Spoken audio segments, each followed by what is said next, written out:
melawan orang tuanya, sekalipun mungkin harus dilakukan dengan perjuangan yang sangat berat. Ya, dan Uwais Al-Qarni memberikan contoh untuk itu, menggendong ibunya yang sudah tua renta dari Yaman menuju ke Mekah. Tidak sekalipun dia turunkan ibunya dari pundaknya kecuali karena membuang hajat aja. Uwais Al-Qarni, tokoh idola yang harus kita tanamkan kepada anak-anak kita, kepada buah hati kita. Maka kita berdoa, moga-moga anak-anak kita, nah kalau yang nonton ini adik-adik, moga-moga adik-adik semuanya benar-benar bisa mencontoh semangat Uwais Al-Qarni dalam berbakti kepada ayah dan bundanya, khususnya kepada bundanya. Nah, maka setiap hari yuk kita berdoa untuk kedua orang tua kita. Rabbighfirli wali walidayya warhamhuma kama rabbayani shaghira. Sehingga insyaallah dengan itu ya apa yang menjadi keinginan ayah dan bunda kita moga-moga bisa kita wujudkan. Dengan apa? Dengan kesolehan kita. Demikian, moga-moga bermanfaat dan memberikan inspirasi bagi buah hati kita untuk menjadi anak-anak yang berbakti kepada kedua orang tuanya. Assalamualaikum warahmatullahi wabarakatuh.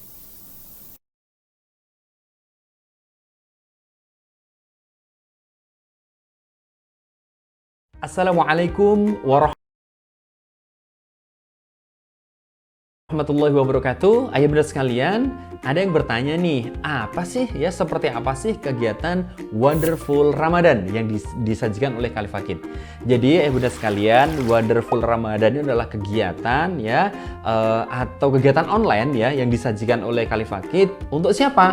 Untuk anak-anak di rumah ya, menemani mereka di bulan Ramadan. Berupa apa? Berupa video-video Kak Cahyo berkisah tentang para nabi, para sahabat nabi, juga tentunya para ilmuwan Islam ya. Nah, tidak hanya itu, ada besok namanya The Power of Al-Fatihah, menjelaskan ayat per ayat ya kepada anak-anak bagaimana kehebatan surat Al-Fatihah. Kenapa? Karena ini terkait dengan ibadah sholat. Jadi harapannya nanti ketika ya anak-anak mendengarkan, menikmati sajian penjelasan tentang tadabbur surat Al-Fatihah for Kids ini, maka mereka bisa Masya Allah mempengaruhi apa? Sholat mereka. Moga-moga lebih khusyuk, mereka lebih tahu makna dan arti dari surat Al-Fatihah. Bukan hanya itu ya, Wonderful Ramadan juga menyajikan ya kelas bahasa Arab for Kids bersama Umi Lili dan Kak Zidni. Kita akan belajar tentang posisi. Kak Zidni sekarang mau menyebutkan bahasa Arab dari buah-buahan yang ada di depan Umi. Nah ya, dan tidak ketinggalan pula ya selama Ramadan ya, insya Allah ada beberapa sesi untuk kemudian bersama-sama live nge-zoom bersama Kak Cahyo dan juga Ayah Ari untuk sharing-sharing ya. Siapa yang nge-zoom? Anak-anak. Jadi kita akan tanya seperti apa puasanya, mereka bisa curhat, juga tentunya insya Allah juga ada kisah yang akan kita sampaikan. Nah, itulah kurang lebih gambaran program Wonderful Ramadan. Jadi yuk bergabung ya bersama dengan Khalif Akid untuk menikmati sajian yang sangat spesial berupa program Wonderful Ramadan. Bismillah, moga-moga ini bisa membantu ayah bunda sekalian untuk apa? Untuk menanamkan spirit kesolehan, untuk menanamkan spirit ketaatan pada buah hati. Ya, khususnya di bulan Ramadan ini, supaya Ramadan ini insya Allah lebih baik daripada Ramadan tahun yang lalu. Demikian, moga-moga bermanfaat. Assalamualaikum warahmatullahi wabarakatuh.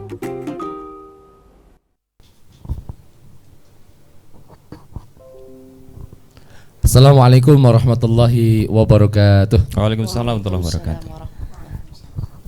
Innal hamdalillah nahmaduhu wa nasta'inuhu wa na'udzu billahi min shururi anfusina wa min sayyiati a'malina may yahdihillahu fala mudilla lahu wa may yudlil fala hadiyalah.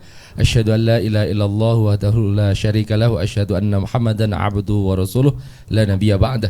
Allahumma shalli ala Muhammadin wa ala alihi wa sahbihi ajmain. Alhamdulillah ayah bunda sekalian, ketemu lagi ini di acara dan kita rame-rame nih sekarang. Pokoknya pasukan di bawah semua ya, kecuali pasukan saya ini nggak muat kalau dimasukkan. Nah, ini ada Kak Cahyo, ya ada Kak Cahyo, kemudian ada Umi Lili, ditemani si cantik Ayesa. Ayo senyum Ayesa. Dan saya bersama dengan Umi Suki. Nanti kita akan bareng-bareng ngobrol santai pada sore hari ini.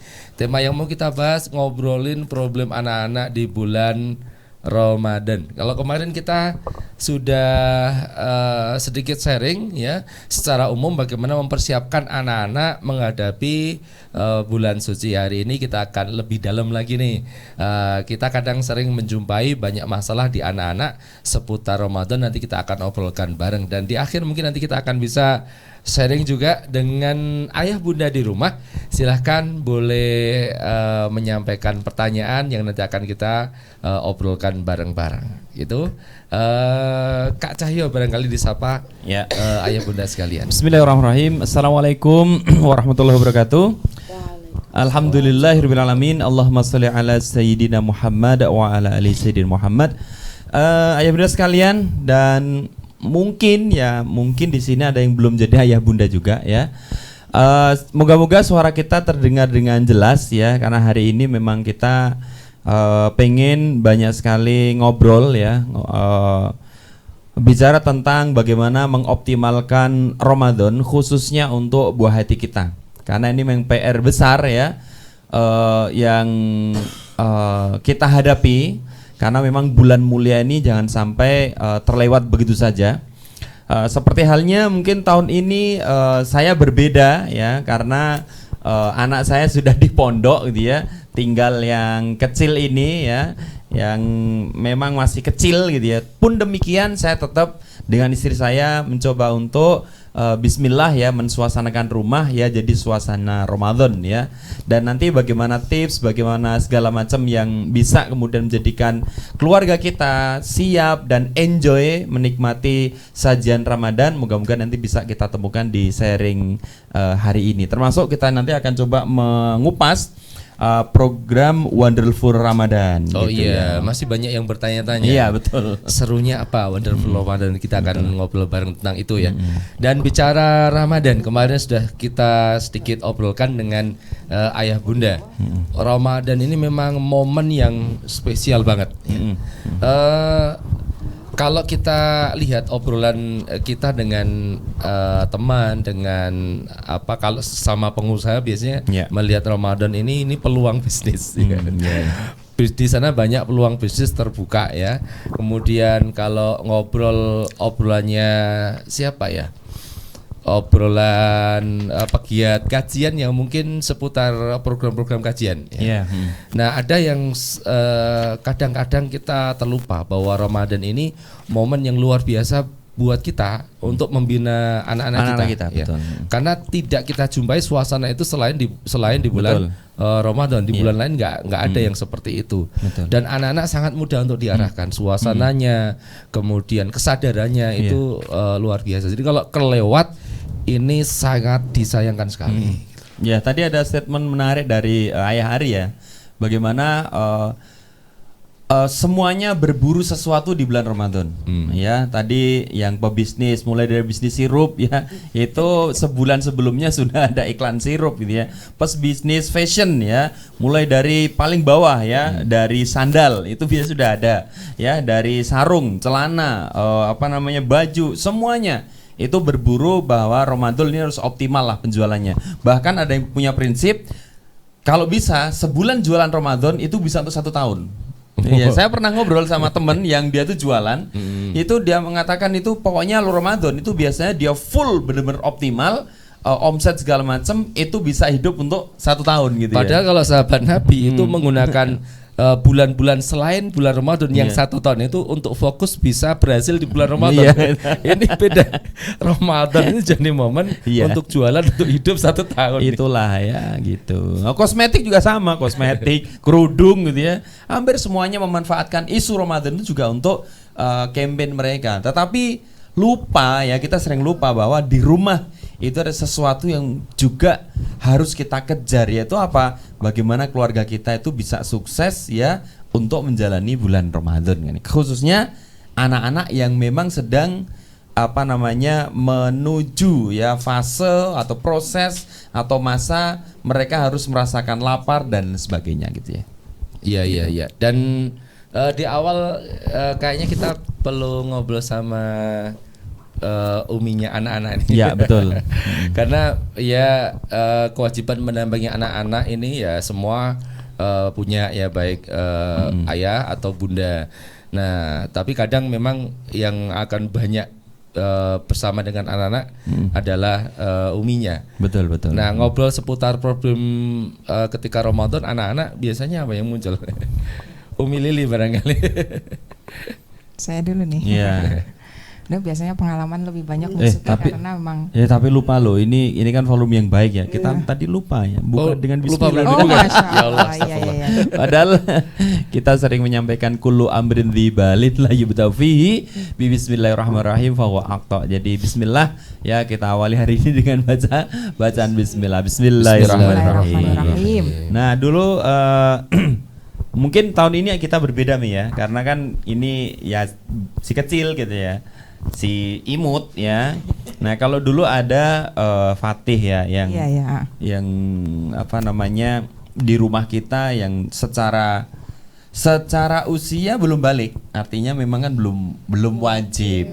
Cuman kemudian dulu apa ya kesulitan kita ketika mencoba untuk membiasakan puasa lah. Puasa kan menahan lapar, sementara anak-anak senangnya ngemil gitu. Bangun sahur mungkin ya. Kalau sahur betul. Jadi sahur. kalau Fatih sih lebih ke bangunnya ya, bangun sahurnya itu luar biasa sulitnya. Terus ya itulah awal-awal sih ya, awal-awal tuh rewel karena kan Fatih itu kan aktif bermain. Jadi kalau pas dipanggil ayo Fatih main gitu ya, nah itu kan bersepeda nah itu pasti pulang rewel gitu. Sedangkan kalau di rumah aja dia boring gitu, sehingga memang pada saat itu sempat tidak hanya Fatih ya yang mungkin kita berikan nasihat untuk belajar, tetapi ya biar Fatih itu puasanya itu juga lebih mengasihkan ya, teman-temannya pun juga akhirnya kami berikan nasihat biar mereka pun saling menjaga ya, yang berpuasa walaupun mungkin mereka belum berpuasa. Tapi memang yang paling sulit itu menahan di siang hari itu setelah jam 12. Itu luar biasa. Ya itu sama mau sahur itu drama ya, dramanya tuh banyak ya, yang nanti minta ini minta itu gitu ya. Intinya tapi ini saya rasa hampir semua orang tua ya mengalami problem bagaimana mempersiapkan anak ya. Mungkin ya kalau saya pahami kalau nggak ibadah nggak sulit gitu ya. Tapi karena memang ini adalah ibadah dan ini ladang pahala untuk kita, pasti ada kesulitan karena memang banyak surganya. Gitu. Kalau nggak kayak gitu ya berat ya rasanya. Iya betul. Susah dibangunin sahur. Terus kadang setelah jam 12 udah lemes. Merengek-rengek. Iya. Terus sama kan? Ya, pancingan untuk bermain seperti halnya hari biasa itu tetap kuat aja gitu ya. Padahal itu kan yang namanya anak itu kan puasa nggak makan kan lemes, tapi dorongan untuk bermain, wah itu. Padahal ketika pulang, mie lapar, mie haus, iya. Oke ya bunda yang mengalami hal yang sama, boleh aktif di chat ya. Jadi boleh gimana di rumah, anaknya susah nggak dibangunin sahur? Atau jangan-jangan ayah bundanya yang terlambat bangun? Iya. Oke, susah bangun sahur. Kadang kalau siang ngerengek-ngerengek. Dan kadang ada juga orang tua yang sering tanya, mulai usia berapa sih anak-anak kemudian dibiasakan puasa. Kadang kan pada saingan hebat-hebatan gitu. Wah anakku 5 tahun udah puasa seharian gitu.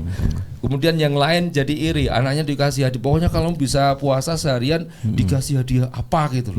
Sampai mungkin bisa jadi kita kadang-kadang tidak melihat usia anak kita sudah tepat atau belum untuk memulai puasa, dan bagaimana nanti proses melatihnya akan kita kupas juga. Silakan ayah bunda kalau ada masalah yang perlu dipertanyakan silakan boleh dituliskan di chat, insya Allah nanti satu persatu akan kita obrolkan bareng. Dan nanti tidak menutup kemungkinan ketika ayah bunda ada yang punya pengalaman unik.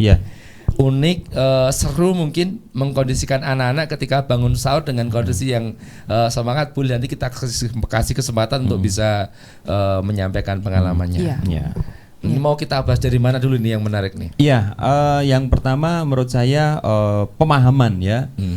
Sebenarnya apakah yang pertama usia berapa atau dalam kondisi psikologi seperti apa anak-anak itu sudah mulai kita biasakan dengan semua aktivitas Ramadan.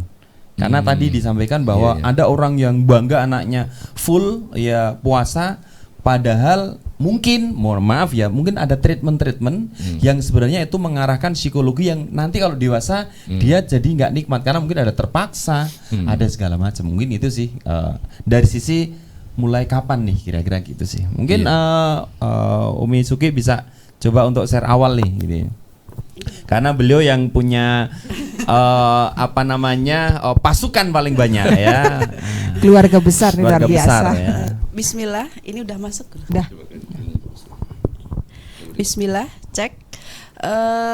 Ini saya mulai dulu tadi dari setting goal atau goals apa yang kemudian bisa kita mindsetkan dalam benak orang tua ketika mendampingi anak-anak puasa Ramadan, begitu kan ya. Jadi itu yang harus difahami oleh orang tua.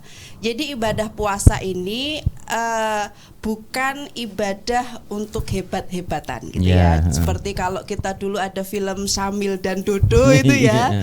Dodo itu bukannya pas Isya ya.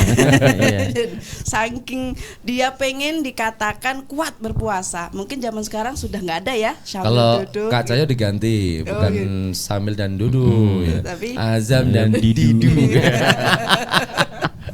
Nah, jadi terkadang mindset itu anakku itu hebat kalau bisa puasa penuh. Nah, ini harus kita ubah mindset ini. Jadi mindsetnya adalah bagaimana kemudian anak melaksanakan ibadah dengan bahagia. Dengan bahagia. Jadi anak kita itu harus dikondisikan ketika dia beribadah itu dengan bahagia.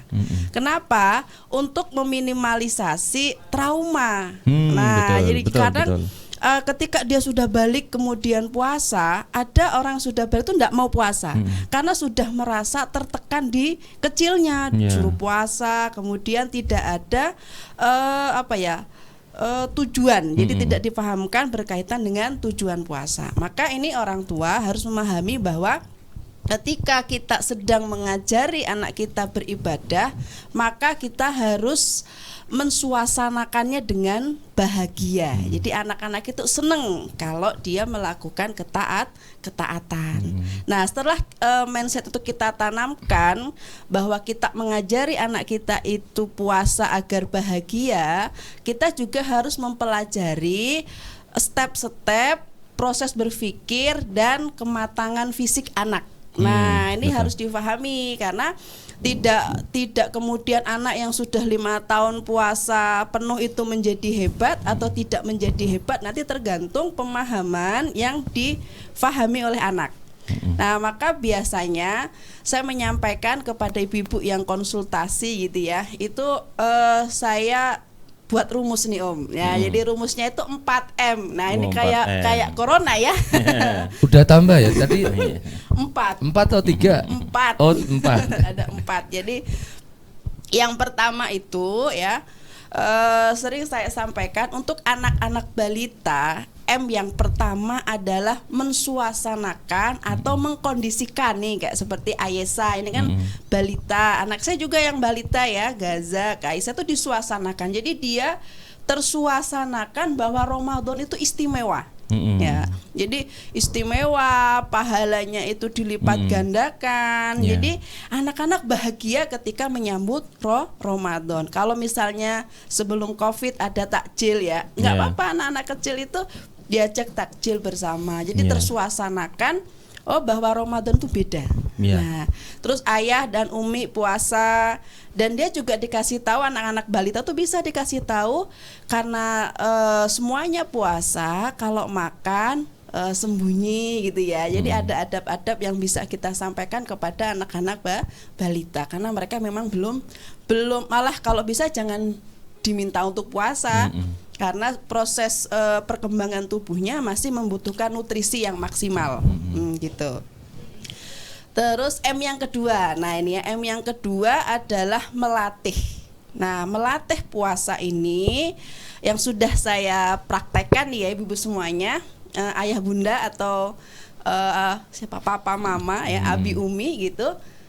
Usia 6 tahun. Kenapa di usia 6 tahun sudah saya latih untuk belajar puasa? Karena di situ proses perkembangan berpikir sudah mulai tumbuh. Jadi anak dikasih tahu kenapa sih harus puasa. Kemudian puasa itu menahan lapar dari fajar sampai subuh sampai maghrib, fajar sampai subuh, fajar sampai maghrib, dilarang marah-marah dan sebagainya. Itu bisa difahami oleh anak-anak usia 6 tahun sampai 10 tahun. Jadi melatih puasa ini rentang waktunya 6 sampai 10 tahun. Di masa itu adalah masa anak-anak tamyiz. Jadi masa-masa anak tamyiz. Jadi dia bisa difahamkan meskipun dalam prakteknya anak-anak usia 6 tahun sampai 10 tahun ini belum sesuai dengan idealita. Jadi belum sesuai. Jadi tadi masih ada dibangunkan, masih ada rengean gitu ya. Nah, itu hal yang biasa karena kita memang melatih. Karena melatih, maka tidak banyak penekanan di sini. Kalau misalnya mereka sanggup sampai jam 10 ya nggak apa-apa, jam 10 nanti puasa lagi sampai jam 12 makan ya. Terus puasa lagi sampai asar ya enggak masalah karena kita baru proses yang kedua yaitu melatih. Terus proses yang ketiga adalah mendisiplinkan. Nah, ini harus disiplin di usia 11 sampai menjelang balik ya. Berarti ini usia prabalik. Jadi usia prabalik itu harus disiplin. Nah, ketika usia mendisiplinkan ini boleh ayah bunda itu memberikan reward and punishment yang disepakati dengan anak. Jadi bukan satu arah ya, bukan satu arah dari orang tua, tapi dikomunikasikan dengan anak. Kenapa? Karena usia 11 sampai usia nanti dia balik itu adalah usia-usia yang dia harus start untuk wajib ketika dia sudah balik, maka dia harus disiplin di situ. Jadi taraweh harus disiplinkan, harus dicek oleh kita, dikontrol gitu ya. Puasa juga begitu harus dikontrol dalam rangka agar anak-anak ketika balik mereka tidak lagi merasa berat.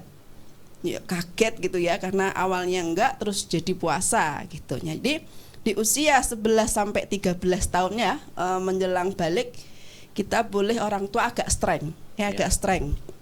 Karena itu memang masa-masa kritis ya, masa-masa puber mungkin ya. Nah, itu harus kita pastikan anak-anak kita ketika sudah balik ya dia harus sudah bisa melaksanakan puasa itu dengan penuh. Nah, M yang ketiga berarti mewajibkan ya bagi anak-anak yang sudah balik gitu. Jadi kadang-kadang kita sering dicurhati ya oleh ibu-ibu yang anak sudah SMA, sudah SMP, tapi sholatnya bolong, puasanya bolong dan lain sebagainya. Maka di usia balik dia harus diwajibkan. Jadi harus ada punishment ya. Nggak ada rewardnya lagi, tapi udah punishment karena itu merupakan kewajiban gitu. Jadi itu step-step yang pernah saya aplikasikan ke anak-anak gitu ya. Mungkin nanti ayah bunda boleh menanyakan secara detail karena nanti ini forumnya adalah ngobrol ya. Itu sedikit tips filosofis lah ya yang bisa saya bagi di forum ini. Nah, untuk teknis nanti kita bisa share bareng-bareng di sini. Jadi kalau disimpulkan 4M itu yang pertama tadi mensuasanakan, yang kedua melatih, yang ketiga mendisiplinkan, yang kemudian yang terakhir mewajibkan. Jadi memang tahapannya harus ada sehingga puasa itu nanti di ending ketika ini sudah jadi kewajiban, ini menjadi sesuatu yang membuat mereka semangat melakukan itu. Karena ibarat tanaman tidak dipatahkan di tunasnya. Kalau tunasnya sudah di dalam benak anak-anak puasa itu berat, menahan, kemudian orang tuanya strength, memaksa. Jadi dia nggak suka dengan ibadah itu. Tapi dengan step-step tadi anak tahu gitu ya, seiring dengan proses berpikirnya. Nah, tadi kan ini baru kerangka tadi ya. Nanti Kak Cahyo, Umi Lili punya pengalaman menarik ini untuk komunikasi dengan anak. Terus bagaimana, ini ada pertanyaan bagaimana contoh ngasih reward sama punishment yang cocok untuk anak-anak. Tapi sebelumnya ini kayaknya ada contoh menarik nih yang akan kita kaitkan dengan apa yang tadi sudah disampaikan. Ini ada pengalaman. Halo Misuki, Umi Lili, saya punya anak umur 5 tahun. Sebentar, ini pasukan datang. Ya. Saya punya anak 5 tahun, ya badannya memang lumayan besar. Nah tahun lalu itu sudah mulai dikenalkan dengan puasa. Alhamdulillah bangun sahur dan puasa nggak terlalu tantrum, ya berarti anaknya semangat. Tapi 2 minggu terakhir akhirnya dia kena infeksi saluran kemih karena kurang minum. Nah sebanyak-banyak minum pada saat malam hari ternyata masih juga kurang, ya karena badan dia yang besar, ya. Boleh nggak ya puasa tapi boleh minum di siang hari sebagai pengenalan puasa saja. Jadi ini justru menjadi contoh penguat bahwa tadi tahapan itu penting. Dan Allah itu kan Maha tahu tentang manusia, kan. Ini kan usianya 5 tahun ya. Iya. Berarti masih di tahap sebenarnya pensuasanaan ya berarti. Iya. Karena kan pensuasanaan kan artinya kita tuh sedang lebih kepada menurut saya ya membangun psikologi ya, membangun psikologi anak bahwa Ramadan itu menyenangkan gitu ya. Belum kemudian dipaksa untuk melaksanakan apa yang menjadi kewajiban di Ramadan. Kenapa? Karena apa yang dilaksanakan di Ramadan itu kan terkait dengan fisik dan metabolisme yang ternyata di usia 5 tahun tadi seperti yang disampaikan oleh Umi Suki itu sedang membutuhkan nutrisi segala macam yang kemudian memang ya Allah Maha tahu ya jangan puasa dulu kan itu kan. Tapi suasana hatinya, psikologinya itu harus mulai dibangun bahwa Ramadan itu asik gitu ya. Nah, maka kalau ada pertanyaan bagaimana kalau kemudian siangnya minum ya, it's boleh. Okay. Ya, terkadang anak juga misalnya ada sih misalnya gini, anak itu agak bukan kecewa tapi aduh aku nggak kuat boleh minum ya kita sampaikan boleh ya boleh nggak apa-apa ya. Kenapa? Ya lagi-lagi tadi metabolisme tubuh di usia seperti itu memang kemudian Allah Maha tahu memang belum diwajibkan, tetapi membangun suasana itu sudah bisa ya, itu membangun suasana seneng segala macam itu bisa dilakukan gitu ya. Nah ini bukti bahwa apa yang disampaikan beliau tadi benar gitu ya, bahwa 5 tahun kan itu kan tiba-tiba terjadi gangguan saluran kandung kemih ya, karena kan harus banyak minum kan. Kalau puasa full pada akhirnya kan ya namanya juga anak-anak kan itu kan sedang berproses untuk tumbuh kembang fisiknya gitu sih gitu. Ya ini masalah ini jadi membuat kita makin mengagumkan Allah karena Allah sangat tahu makhluknya ini seperti apa kemampuannya. Syariat itu yang diwajibkan usia berapa itu sudah sesuai dengan kemampuannya. Jadi jangan sampai kita itu justru menselisih syariat itu. Sebenarnya belum wajib tapi kita sudah memaksa ya. Atau malah sebaliknya, seharusnya ada punishment tapi kita malah nggak ngasih punishment. Itu juga nanti kebalik-kebalik gitu ya. Gitu. Iya, makanya saya jadi ingat kisahnya Imam Syafi'i. Nah, ya betul. Beliau di masa kecil kan udah ngasih fatwa. Iya, jadi qadhi loh dia. Iya. Tapi pernah kejadian ketika itu jadi Imam Syafi'i sedang ngajar. Sedang ngajar waktu itu tengah siang bulan Ramadan.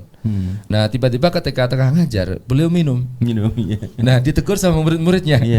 Loh, kok minum, ini kan siang hari bulan Ramadan, haram. Dan Imam Syafi'i mengatakan, kalian lupa saya usianya berapa? Usianya 10 tahun. Belum wajib puasa. Walaupun itu usia sudah mulai didisiplinkan. Tapi belum ingin menunjukkan bahwa betul. Usia segitu belum usia balik. Jadi dia bukan mukallaf yang kena taklif hukum wajib gitu. Padahal Imam Syafi'i ya. Imam Syafi'i yang sadar, yang wah gitu ya. Ternyata malah justru beliau memberikan contoh ya Allah itu maha adil gitu ya. Allah itu tahu atau Allah itu lebih tahu bagaimana mekanisme kehidupan manusia lah gitu. Nah ini tadi terkait dengan mensuasanakan, kemudian ngasih reward punishment. Nah ini barangkali Kak Cahya, Umi Lili punya pengalaman gimana komunikasi ke anak biar mereka juga semangat. Tadi kan tahapannya udah ada, mungkin di tahapan mendisiplinkan atau mungkin tahapan melatih tadi. Nah, biar mereka juga semangat untuk latihan gitu. Ya. Dulu sempat kita sedikit bahas ya tentang hadiah itu. Yang pertama, kita selalu mengawali dengan melibatkan Allah gitu ya. Nah, kalau ini Allah akan sayang banget. Jadi kalimat pertama itu yang kita sampaikan adalah Allah akan memberikan sesuatu yang sangat besar ya, entah di dunia, insya Allah pasti di akhirat. Nah, pun demikian Abi sama Umi juga sebagai wujud rasa syukur, insya Allah moga-moga Allah ngasih rezeki. Nanti kalau kemudian puasanya penuh, nanti kita katakanlah jalan-jalan atau apa, tetapi kita mencoba selalu menarasikan Allah yang ngasih gitu loh. Allah dulu gitu. Jadi Allah gitu ya. Nah, sehingga dia pun juga berharapnya kepada Allah ya, bukan kepada hadiah itu sendiri. Karena kan kalau kemudian kita jelaskan, Allah itu akan memberikan hadiah jauh lebih besar daripada apa yang kemudian orang tua berikan gitu ya. Kemudian bagaimana cerita di surga, bagaimana, maka kemudian kenapa kita berikan kisah Wonderful Ramadan gitu ya. Di situ ada kisah-kisah para nabi, kisah-kisah. Insya Allah juga kita nanti akan sedikit bahas tentang bagaimana kehebatan puasa Ramadan di situ. Itu untuk menanamkan ya. Jadi kalau ada seorang pakar parenting itu mengatakan bahwa kalau kita sedang menasihati anak, walaupun mereka mungkin tidak begini, tidak mendengar dengan seksama, tapi sebenarnya mereka itu sedang kita tanami biji-biji kebaikan. Termasuk menanamkan bagaimana surga, bagaimana pemahaman tentang hadiah dari Allah itu nanti kemudian akan tumbuh, sehingga mereka bismillah dengan itu, maka pikiran mereka pertama pun yang muncul adalah Allah akan ngasih sesuatu. Gitu sih. Nah, luar biasa ya. Umi Lili mau ngasih tambahan, silakan. Nggak jauh berbeda dari Abi ya, karena biasanya kita kalau apa-apa tuh selalu ngobrol dulu gitu ya. Kira-kira ya. Kalau kayak gini itu benar nggak ya bahasanya gitu ya Bi ya. Nah cuman kalau saya tapi saya diinjak kakinya ini. Harus sama. Ya, kalau saya lebih sering bilang begini sama Fatih, Mas Fatih, kita itu harus rajin untuk terus. Jadi kalau kita itu mau masuk ke dalam rumahnya orang, kalau mau masuk kan kita ketuk pintu dulu ya, sampai orang itu membukakan. Nah Allah pun juga begitu, bahwa ada sesuatu yang bisa kita lakukan. Mas Fatih minta apapun kepada Allah, maka hal yang harus kita lakukan bukan minta sama Umi sama Abi, tetapi yang penting Mas Fatih lakukan itu adalah Mas Fatih ketuk pintu langitnya Allah, ketuk pintunya Allah ya, arsy-nya Allah, sampai arsy itu kemudian mendengar apa yang Mas Fatih pinta. Dan salah satunya yang kalau Mas Fatih itu ingin terdengar permintaan Mas Fatih oleh Allah itu apa, maka salah satunya itu adalah dengan berpuasa gitu. Jadi kalau puasanya misalnya nih puasanya cuman sampai pagi, wah ngetuknya berarti kurang kenceng gitu. Terus nanti kalau siang kok sudah lapar, ya lumayan kencang, tapi mungkin nggak terdengar gitu. Nah, maka insya Allah kalau sampai sore itulah fullnya gitu ya. Insya Allah Allah itu akan berikan sesuatu yang mungkin Mas Fatih pinta gitu ya, karena memang sampai apa yang Allah perintahkan itu sampai selesai, dari terbit fajar hingga terbenam ya. Jadi salah satunya itu. Jadi mungkin anak-anak itu kan tidak tergambar pahala itu kan seperti apa ya. Yang anak-anak indera itu kan yang namanya pahala itu kan sesuatu yang menyenangkan gitu lah. Apa itu, sedangkan dia nggak tergambar. Saya sering menyampaikan itu. Ketuk pintu arsy-nya Allah itu dengan amal-amal soleh kita. Kalau misalnya sampai siang kok udah selesai, nanti nggak full dong gitu. Nanti gimana dong, kita ngetuknya kurang keras gitu. Maka terus seperti itu gitu. Jadi mungkin itu bentuk ya, setiap orang tua pasti lain-lain ya. Kalau memang, dan setiap anak itu juga respon terhadap nasihat dan kata-kata kan juga lain-lain ya. Kebetulan kalau Fatih itu suka dengan yang bentuknya cerita ya. Kalau yang cerita kan biasanya abinya ya. Nah itu lain-lain pasti. Ayah Ari sama Umi Suki juga punya cara yang berbeda sih. Itu kalau dari kami itu. Cuman tadi sih saya sedikit menambahkan ya, jadi memang ini yang penting mungkin ayah bunda ingat bahwa rentang waktu usia balik bagi anak perempuan itu jauh lebih cepat gitu. Jadi memang tingkat untuk mendisiplinkan berpuasa atau mungkin terhadap syariat-syariat yang lain ya itu lebih cepat daripada laki-laki. Gitu. Karena bisa dibayangkan ketika 9 tahun sudah haid. Berarti pendisiplinannya itu cepat sekali gitu. Jadi makanya kenapa kalau tadi ada Bunda ya yang menyampaikan gitu ya bahwa 5 tahun itu boleh ya Bun ya diajari atau mungkin disuasanakan tadi boleh, tetapi memang tidak bisa dipaksa karena memang seperti yang tadi disampaikan bahkan dari sisi kesehatan dari dokter saja menyampaikan usia 5 tahun itu energi yang dia miliki ya untuk bertahan dari fajar hingga terbenam matahari itu belum sekuat anak usia 6 ke 7. Makanya 7 itu fisiknya dan bahkan masa ototnya gitu ya itu tuh kalau menurut kesehatan itu sudah bagus, sudah bisa dilatih. Makanya tadi kan Umi Suki sampaikan juga kan usia segitulah 6 ke 7. Maka PR buat ayah bunda gitu bagaimana agar energi anak sebelum usia itu juga disiapkan gitu ya agar ototnya nanti kuat, hatinya, lemaknya yang ada dalam tubuh itu siap diajak untuk berpuasa gitu. Nah, jadi mungkin itu sih. Iya. Masya Allah tadi poin penting banget tadi. Jadi gimana agar anak itu ketika menjalankan kewajiban tadi benar-benar terhubung dengan keimanan. Dan jadi keren banget cara menyampaikannya. Anak-anak kan lebih suka dengan bahasa-bahasa visual, bahasa yang mereka bisa berimajinasi dengan itu. Terus ada catatan lagi tadi usia-usia yang tadi disampaikan itu kan hanya perkiraan usia ya. Betul. Jadi mungkin ayah bunda bisa melihat perkembangan anaknya masing-masing agak mungkin berbeda. Kita kan pernah tahu ada usia 10 tahun udah balik kan sekarang nih. Iya betul. Ada usia 9 tahun sudah balik. Maka memang anak perempuan harus lebih cepat belajarnya. Iya, itu kenapa para ayah bunda jangan lupa untuk mempelajari tentang fikih.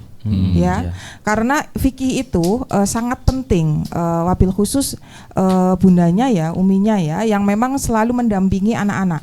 Maka baik itu anak laki-laki maupun perempuan ketika sebelum mimpi basah bagi laki-laki ihtilam itu seperti apa, kemudian perempuan itu kan banyak kewajiban karena memang anak itu ketika dia itu sudah sampai masa balik itu kan masya Allah taklif hukum ya, kewajiban itu sudah ada di pundaknya semua.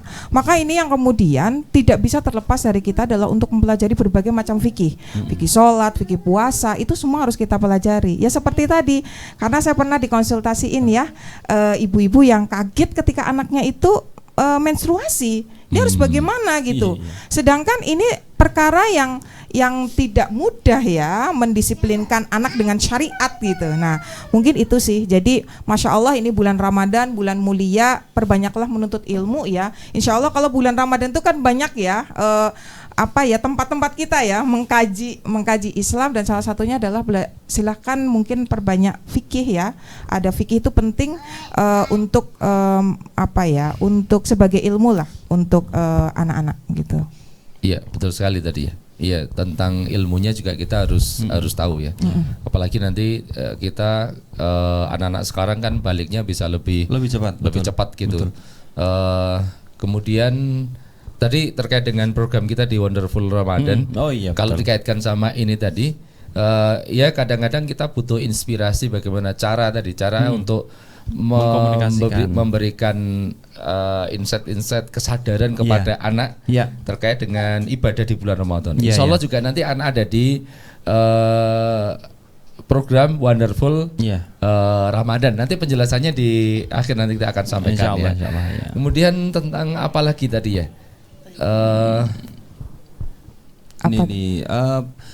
Pertanyaan kedua, kayaknya yang atas nih ada deh, Mas Izar coba ke atas. Coba di scroll. Mas.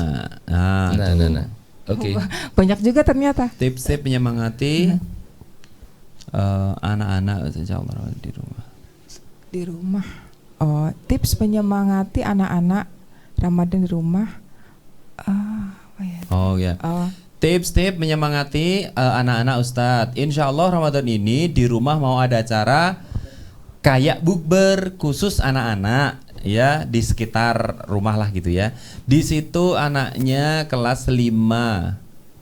Di sini anaknya kelas 5 aja bacaan sholat belum lancar Ustadz. Tapi kalau puasa ya kalau puasa iya, meskipun ada yang bolong-bolong. Ya intinya pelaksananya belum kafah lagi ya, belum sempurna karena ini anak kelas 5 berarti usia berapa ya? Dan ini mungkin bicara secara umum ya. Anak tetangga. Anak tetangga betul. Yang barangkali kan macam-macam.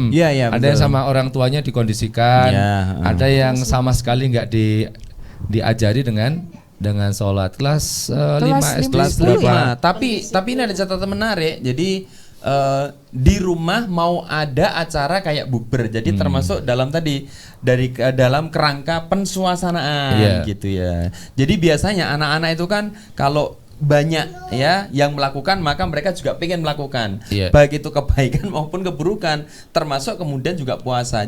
Puasa sampai jam berapa? Saya tadi gitu ya. Kalau ada yang penuh, mereka kemudian juga punya semangat, mereka juga terdorong, mereka juga terinspirasi untuk melakukan gitu ya. Maka kemarin di sebelumnya kan kita bahas tidak sekedar anak kita yang kita kasih semangat, tapi kita juga harus mengkondisikan lingkungan agar lingkungan anak-anak kita juga lingkungan yang sama-sama semangat. Salah satunya bisa dengan cara begini nih. Iya betul. Jadi di rumah ya, ngumpulin anak-anak di rumah, bukber bersama, dan jangan lupa tadi. Karena ini masih anak-anak, maka yang perlu kita pahamkan bukan masalah wajib dan tidak wajib, tapi bagaimana penghargaan Allah kepada orang yang berpuasa. Kan itu terkait dengan motivasi. Jadi orang itu melaksanakan karena tadi psikologinya nyaman, bahagia gitu ya. Jadi bukan pada wajib, kalau enggak gitu. Itu kan ada masanya lagi. Seperti tadi sampaikan tadi bahwa mensuasanakan, melatih, mendisiplinkan, mewajibkan. Nah, di waktu-waktu seperti ini mungkin ada dua, yaitu mensuasanakan sama melatih kira-kira. Berarti apa yang kita jelaskan ketika mereka kumpul, mereka makan bersama, mereka buka bersama adalah bagaimana mengungkapkan kemuliaan-kemuliaan yang ada di bulan Ramadan gitu sih. Iya, betul. Coba di scroll ke bawah Mas Izar.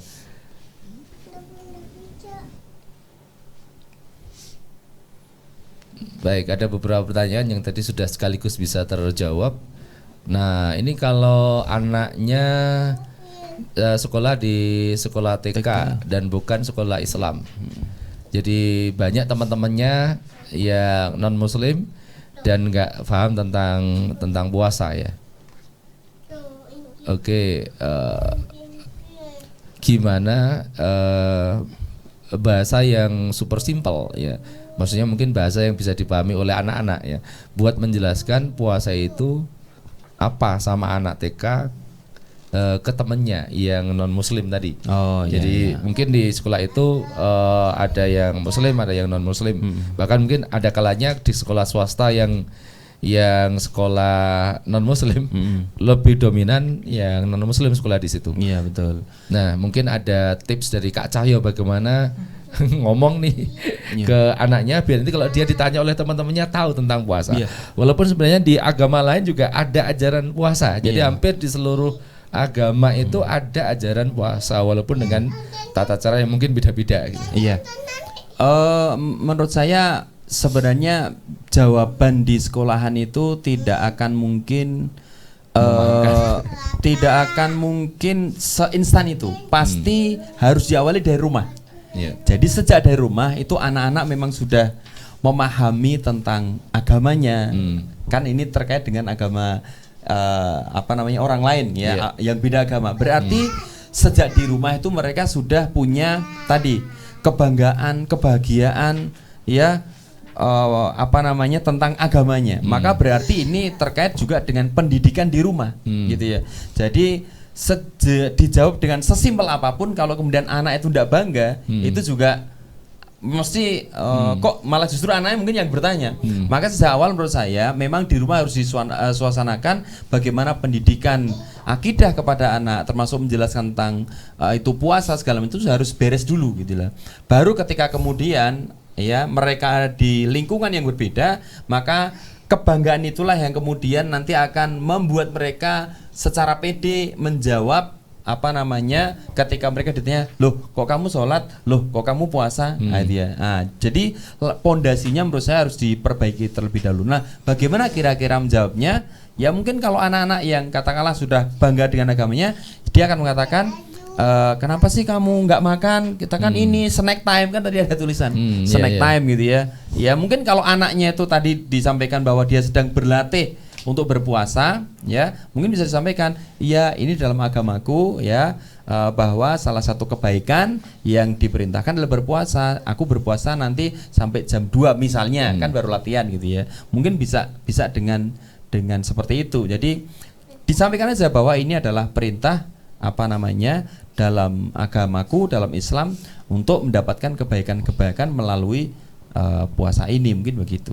Iya, dan biasanya kalau yang sudah sering kita obrolkan dengan anak-anak di rumah, itu otomatis keluar kalau mereka berinteraksi dengan teman-temannya. Jadi sering-sering saja kemudian mengkaitkan apapun yang mereka jalani dalam aktivitas rumah itu dengan keimanan tadi, bahwa ini dari Allah, ini perintah dari Allah, itu pasti untuk kebaikan kita semuanya gitu. Walaupun nanti ada ya penjelasan tentang puasa Kak Cahyo di Wonderful Ramadan. Insya Allah. Nah, bagaimana anak itu memahami dengan bahasa yang memang sesuai dengan level usia mereka. Insya Allah kita akan jelaskan tentang itu juga ya. Baik, ada coba bahwa anak saya bertanya tentang itikaf di masjid 10 hari terakhir di masjid, bagaimana cara menjelaskannya? Tentang itikaf ya. Nah, silakan, ada yang mau menyampaikan? Ya. Ini tentang itikaf ya. Jadi itikaf ini kan sebetulnya sunnah ya. Jadi tidak wajib.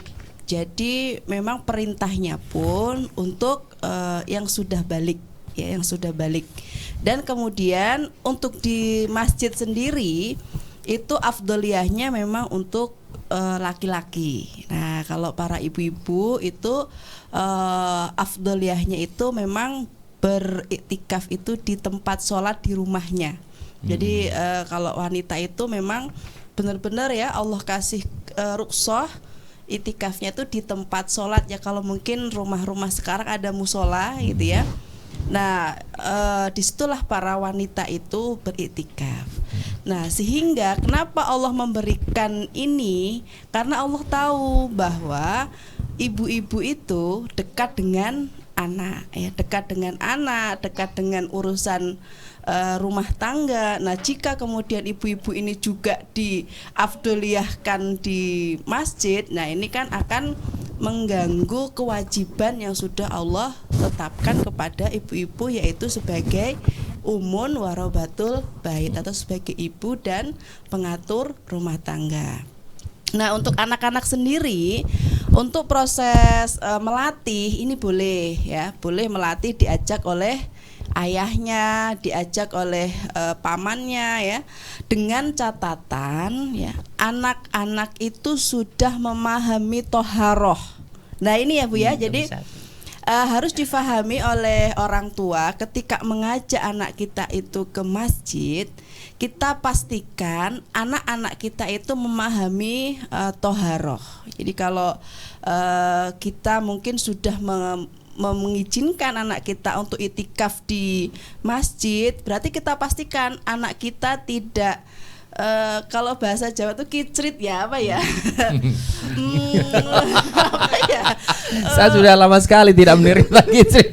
Ngompol sedikit. Ngompol dikit. Nah, itu kan walaupun sedikit itu ya, tetap kicrit ya.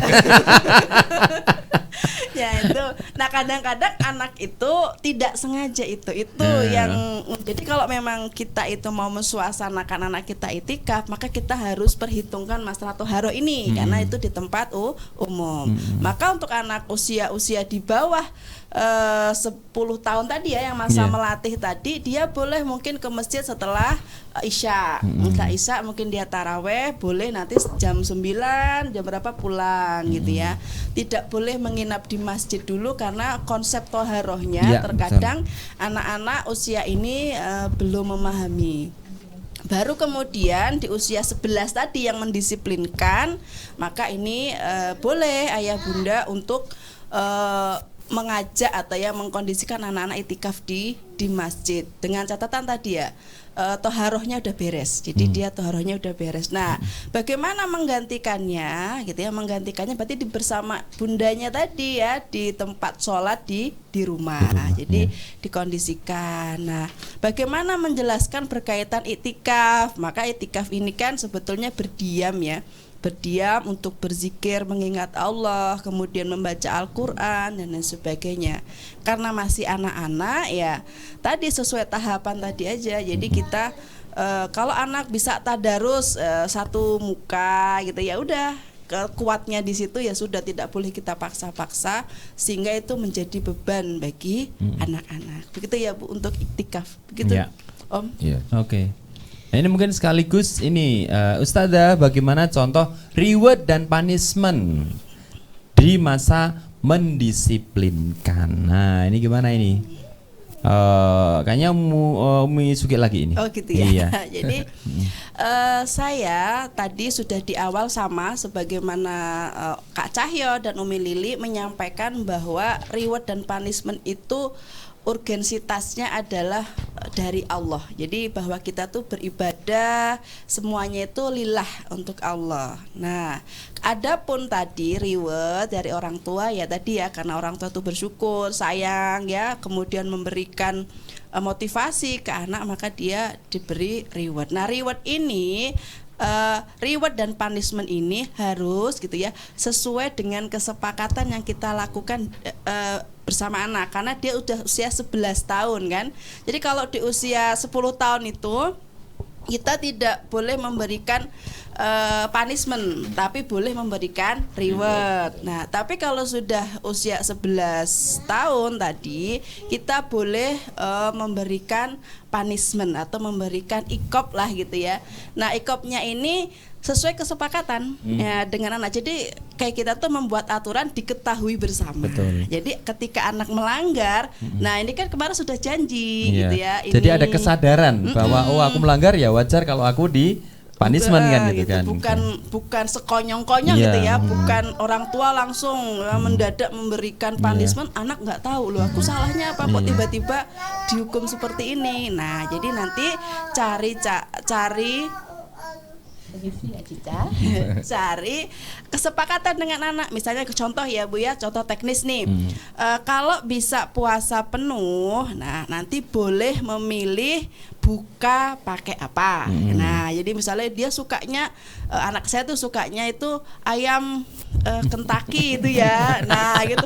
Aku kalau satu hari penuh aku bukanya mau ini. Iya. Nah, Itu reward ya. Reward ya. Nah, Iya. terus punishmentnya apa kalau Bukannya aku pakai jengkol ya, punishmentnya pakai jengkol. Nah, kalau misalnya aku nggak puasa sampai akhir, ya berarti aku tidak mendapatkan tadi ditambah plus ya. Misalnya aku tadarusnya ditambah berapa, atau aku menghafal hadis apa gitu ya. Karena memang anak-anak itu tidak ada punishment fisik ya Bu. Jadi tidak betul. ada pukulan, tidak ada apa. Kalaupun kita memang mau fisik, itu fisik yang membangun. Misal contoh lari ya, lari olahraga misalnya seperti itu. Iya.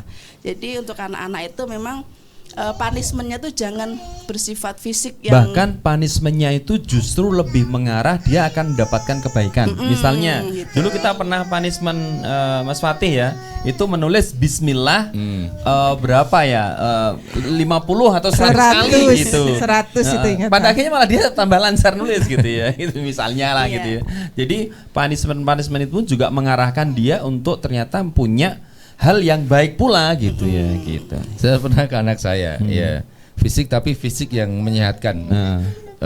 Mikdam itu kan memang badannya gede, Iya. kurang olahraga kan. Nah, punishmentnya dia lari mutar area depan rumah kan. Cukup banyak waktu itu. Nah, berapa minggu setelah itu baru ngomong ke saya, alhamdulillah dulu saya dapat hukuman. Ternyata di sekolah saya paling kuat larinya. Jadi sebenarnya tinggal cara penyampaian Betul, punishmentnya, kemudian metode, Kesepakatan tadi, tidak menjadi sekonyong-konyong ya. komitmen di awal ya, Iya. sebelum itu dilakukan. Nah, Kemudian mungkin ada tambahan terkait dengan tadi menyampaikan ibadah itikaf ya 10 hari di masjid. Mungkin perlu juga disampaikan kepada anak-anak dengan bahasa anak-anak juga bahwa itikaf itu adalah cara kita itu bisa berdua-duaan dengan Allah. Nah, karena kita pengen berdua-duaan dengan Allah ya tempatnya memang di rumah Allah. Walaupun tadi perlu dikasih tambahan kapan anak-anak itu boleh beritikaf di masjid agar secara najis juga aman tadi gitu. Betul. Oke, ini ada pertanyaan menarik ini. Kalau bukan anak kita, kalau ngasih hukumannya gimana Ustaz? Sedangkan orang tuanya cuek aja gitu. Wah, ini penting, berarti sebenarnya disinilah kesempatan kita untuk bicara dengan antar orang tua. Itu penting gitu ya. Jadi jangan langsung dikasih hukuman ya. Karena apa? Karena kalau mungkin saya dengan Ayah Ari itu ya, kalau misalnya Mikdam keliru ya saya ngasih punishment, katakanlah begitu ya, itu mah sudah biasa karena kita sudah sevisi. Tapi kalau ada tetangga tiba-tiba anaknya melakukan kesalahan kita punishment, wah itu bisa jadi konflik. Lu kenapa ini anak saya dibeginikan kan gitu kan. Nah itu juga harus hati-hati. Makanya disinilah pentingnya bahwa kita itu hidup tuh tidak sendiri. Kita itu hidup tuh bersama-sama. Kita itu hidup ada tetangga, dan apalagi kita punya anak-anak ya yang apalagi usianya mungkin juga seumuran, maka disinilah pentingnya kita bukan ke anaknya tetapi kita ke orang tuanya, membangun visi yang sama, membangun pemahaman yang sama bagaimana mendidik anak gitu ya. Dan itu beberapa sudah kita terapkan di lingkungan kita gitu ya, dengan kita ngadakan PAUD, kita bikin PAUD, kita kemudian komunikasi dengan beberapa orang tua, bahkan kita pernah ya anak kita konflik sama tetangga gitu ya. Konflik sama tetangga. Jadi kebetulan ini tak sebutkan konfliknya ya, tapi bukan orangnya. Jadi anak saya itu dibully dengan menyebut nama ayahnya, kan biasa kan begitu kan. Cahyo gitu ya.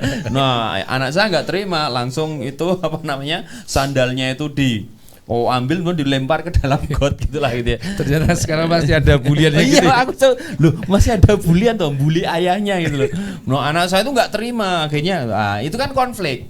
Nah, setiap ada konflik seperti itu saya menyampaikan bahwa anak sedang belajar nilai gitu ya. Jadi kalau ada konflik antara anak kita dan tetangga gitu ya, apapun itu kita tidak langsung memberikan punishment kepada mereka, tapi kita memahami ini sedang belajar nilai untuk memaafkan, untuk minta maaf. Maka siapa yang kita sapa? Yang pertama kali kita datangi adalah orang tuanya. Kita sampaikan, Pak, mohon maaf Bu, tadi anak saya gini-gini. Tak sampaikan juga bahwa ini karena juga anak-anak mereka sedang gini-gini. Tapi ya langsung anak saya bawa dan minta maaf. Dan selesai. Pada akhirnya apa? Justru itulah yang menjadikan orang tua si anak tadi tidak cuek akhirnya. Iya. Gitu. Tidak cuek kenapa? Karena kita melakukan komunikasi langsung dengan orang tuanya, bukan pada anaknya langsung. Nah, kira-kira gitu. Jadi inilah pentingnya komunikasi antar tetangga. Saya sering sampaikan kepada teman-teman ya yang punya anak yang kemudian hidup di sebuah lingkungan di mana kanan kiri tetangga, bertetanggalah, ngobrollah dengan tetangga tentang apapun termasuk tentang pendidikan anak. Kenapa? Karena disitulah ya ketika kita ada sesuatu, tetangga kita juga yang mengingatkan. Ketika ada sesuatu pada anak kita, tetangga kita mungkin juga yang menolong dan sebagainya. Kenapa? Karena kalau mati nanti juga tidak diupload. Mati itu dikubur sama tetangga. Gitu. Iya, dan di sini alhamdulillah udah diterapkan ya ibu-ibu bikin PAUD. Dan udah ada parentingnya juga ya Bu? Iya, sudah ada. Jadi kan kalau kebetulan di komplek sini kan yang pertama anak-anaknya kita kondisikan dengan ada PAUD. Dan di sisi lain ibunya pun juga kita kondisikan dengan ada kajian gitu ya. Jadi ini yang kemudian harus saling memahami atau balance ya antara orang tua dengan anak gitu. Karena memang saya pengalaman ketika di sini saya pegang TPA ya dulu ya, kalau bukan anak kita kalau ngasih hukumannya bagaimana? Nah ini saya pernah gitu. Jadi karena kebetulan di TPA pun dulu gitu ya, ketika saya pegang TPA itu kan biasa ya, misalnya anak, saya kadang memberikan reward, kadang memberikan punishment gitu kepada anak, tetapi yang terkait dengan apa yang di TPA gitu. Dan orang tua saya komunikasikan dengan orang tua. Misalkan punten Bu gitu, tadi tuh anaknya itu misalnya rame sekali, terus pukul-pukulan, terus tadi saya ingatkan dengan saya misalnya kasih tugas. Nah, jadi insya Allah orang tua pun ketika orang tua itu bisa kalau misalnya bisa menyambut baik ya, intinya bahwa apapun itu kalau untuk kebaikan anaknya itu no problem gitu loh, nggak masalah ya, nggak apa-apa gitu. Tapi yang pasti memang saya selalu mengkomunikasikan apapun yang terjadi dengan anak, saya biasanya ngobrol ya, karena memang orang tua pun juga harus bisa memahami kondisi anaknya itu seperti apa. Nah gitu, itu sih penting ya. Jadi tidak masalah. Jadi kalau bukan anak kita ya tadi ya disampaikan, kalau memang belum kenal banget ya jangan macam-macam dulu gitu ya, intinya gitu. Tapi kalau saya sih pernah kalau di TPA gitu ya, saya tetap komunikasikan dengan orang tuanya agar kalau ada apa-apa pun tidak terjadi masalah. Dan alhamdulillah tidak ada masalah gitu, asalkan komunikasinya berjalan dengan baik antara mungkin musola atau guru ya, itu dengan orang tua. Iya. Ya. Oke.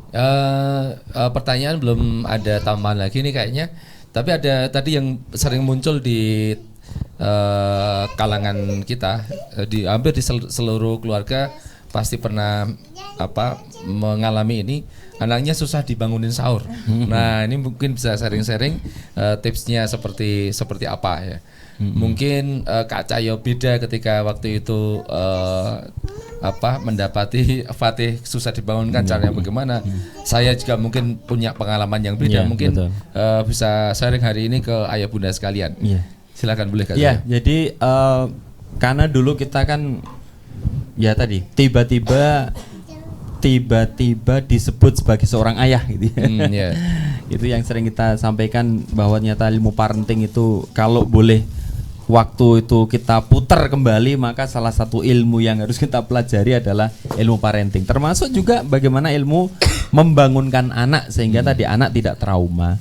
Karena dulu sempet ya, saya juga pernah ya, bagi saya itu failed gitu, itu gagal gitu ya, ketika kemudian saya menjadi seorang ayah. Kenapa? Karena kalau membangunkan dengan ayo bangun begitu ya, agak keras, padahal ternyata itu efeknya justru malah perlawanan. Itu. Jadi dibangunkan dengan cara yang agak kasar itu malah yang muncul pertama kali adalah perlawanan gitu loh. Makanya tips yang pertama mungkin dibangunkan dengan mesra gitu ya, dibangunkan dengan lembut gitu ya, dan jangan lupa ya berdoa dulu ya. Bahkan kita sampaikan bahwa sebelum tidur harus wudhu terlebih dahulu. Kenapa? Karena pada waktu tidur itu insya Allah akan dijaga oleh malaikat, sehingga apa-apa yang menjadi cita-cita kita atau impian kita gitu ya, pada waktu saya ingin bangun pada saat sahur, maka Allah akan mempermudah itu. Jadi sejak sebelum tidur pun sudah disetting, sudah dikondisikan. Jadi yang pertama, nanti kita mau bangun jam katakanlah 3:30 ya.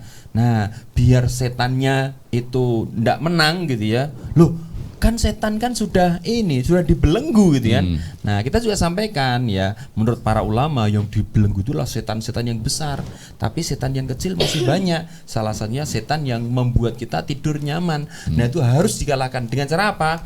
Dengan cara sebelum tidur berwudu terlebih dahulu ya. Berwudu terlebih dahulu, kemudian seperti biasa adab-adab tidur yang lain, baru kemudian tidur. Nah, maka insya Allah itulah upaya kita untuk kemudian menjadikan mengharap pertolongan Allah, karena kita melaksanakan apa yang menjadi kesunahan. Baru kemudian kita bicara teknis untuk kemudian bagaimana membangunkan si kecil. Mulai dari mengelusnya, berdoa dulu di situ, bismillah, dikecup keningnya misalnya, bangun sahur, ayo bangun sahur. Nah, insya Allah itu akan lebih nyaman lah kira. Kenapa? Karena sejak awal sebelum tidur sudah terkondisikan, maka itu kayak akan merecall lagi ya, merecall bahwa oh ya ini 3:30 kira-kira gitu sih gitu. Walaupun tidak menutup kemungkinan, tetap namanya juga anak-anak kan gitu kan. Betul. Gitu. Jadi ya pasti semua orang ya. Iya. Pasti semua orang itu mengalami, namanya saja anak-anak gitu ya. Itu yang penting kita pahami. Ya itulah anak, kondisinya terkadang seperti itu. Kadang ya tadi kan kembali kepada memahami tentang sunnahnya sahur gitu. Karena Mas Fatih itu pernah gitu. Jadi hari pertama itu Masya Allah dia itu sahurnya bagus. Hari pertama semangat kan ya, minum madu, minum vitamin. Dia merasa, hari pertama aku kuat Umi sampai maghrib. Oke, kaget dia buka puasa kekenyangan, muntah-muntah. Habis itu kan nggak doyan makan. Terus makannya berkurang, vitaminnya kurang. Dia merasakan sendiri. Tapi saya bilang, Fatih nggak mau makan terlalu banyak. Oke, nggak mau minum vitamin. Saya bujukin nggak mau. Oke, silakan nanti dilihat perbedaannya. Ternyata benar jam 10 udah mulai lemas.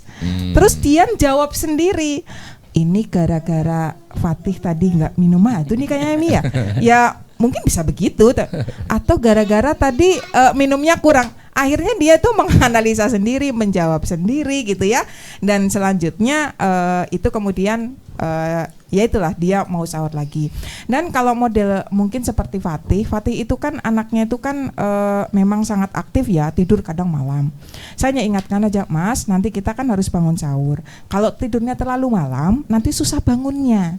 Nah, berarti sekarang kira-kira itu bahkan nggak sehari 2 hari.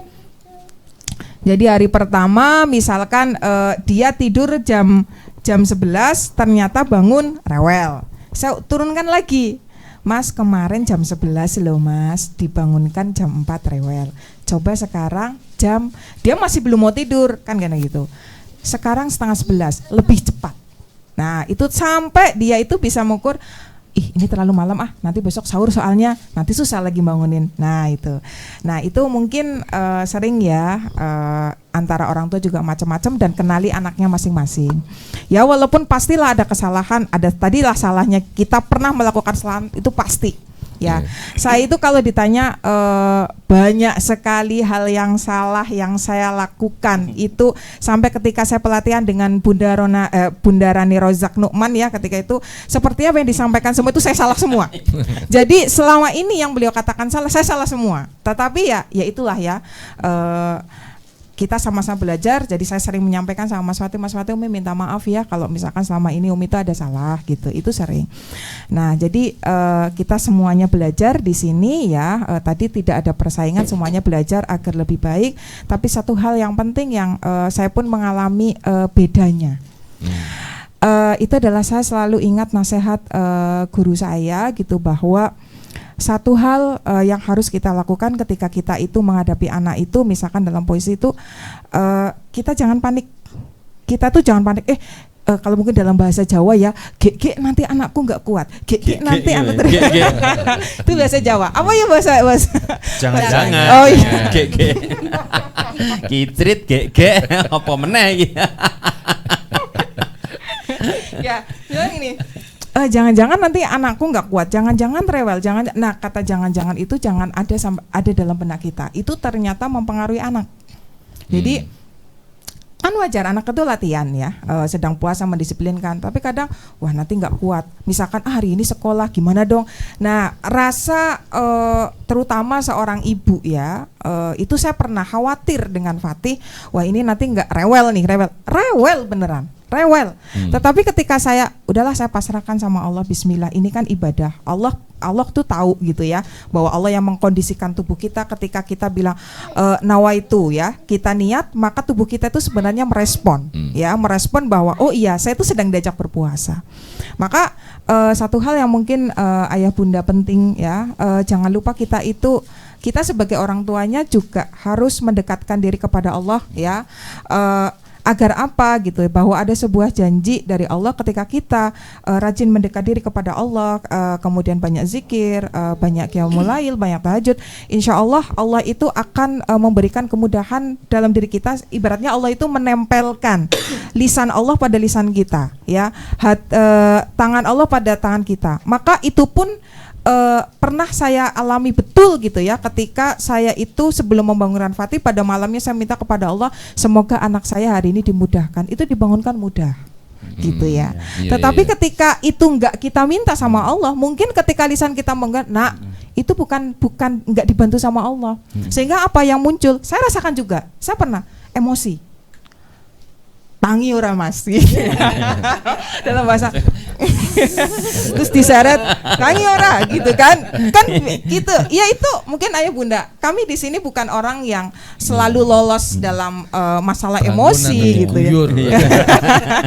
Itu biasa tangi ora nanti lapar loh kamu gitu. Jadi kayak ada ancaman itu pernah kami lakukan gitu karena memang itulah proses belajar kami. Betul.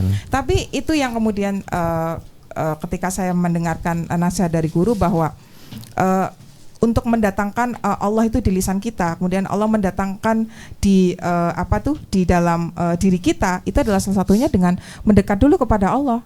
Jangan khawatir kalau Allah itu sudah mendekatimu, apapun bagi Allah itu akan mudah. Istilahnya gitu. apa? Futuh ya. Nah, ya itu. Allah berikan futuh. Betul, ya. gitu. Buka hati anak kita segala macam itu. Nah, mungkin itu. Nah, tadi kan ini masalah teknis tuh kan beda-beda. Iya. Tapi yang tidak boleh beda adalah visi tentang memandang anak. Menurut saya itu tidak boleh beda. Iya, iya. Bahwa anak kita itu adalah investasi akhirat kita.